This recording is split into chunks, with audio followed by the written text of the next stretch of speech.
สวัสดีครับผู้ชมขอต้อนรับท่านเข้าสู่รายการสตาร์ทอล์กมื้อนี้พบกันเช่นเคยกับข้าพเจ้าสุขสาครแก้วกุลพลถือว่ามามอบความสุขให้กับทุกท่านได้รับรู้กันในเรื่องราวของการสัมภาษณ์ศิลปินในโชว์ฟ้าเมืองลาวของพวกเขานี่แหละไม่ว่าจะเป็นนักประพันธ์นักแสดงหรือจะเป็นนักร้อง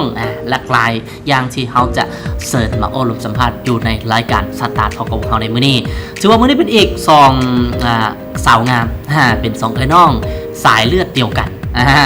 ซึ่งก็ได้มีผลงานหลากหลายไม่ว่าจะเป็นทางภายในและก็ต่างประเทศโดยก้าวจากการเป็นนางแบบเป็นนางแบบคือการถ่ายเป็นถ่ายวารสารหรือจะเป็นถ่ายปฏิทินถ่ายแบบโฆษณาและอีกหลายๆอย่างถ่าย MV เพลงไปหลายๆเลยกับสาวคนนี้ที่หลายๆคนรู้จักกันอยู่ในโลกของโซเชียลเน็ตเวิร์กอย่างแน่นอนก็คือทั้งสุดา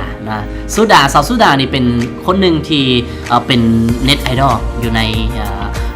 บ้านของพวกเขานี่แหละที่หลายๆคนก็เข้าไปติดตามไว้อยู่ใน Facebook แล้วก็มีน้องสาวของเพิ่นที่ดึงเข้ามาเฮ็ดเวียกน้ำกันร่วมในวงการเดียวกัน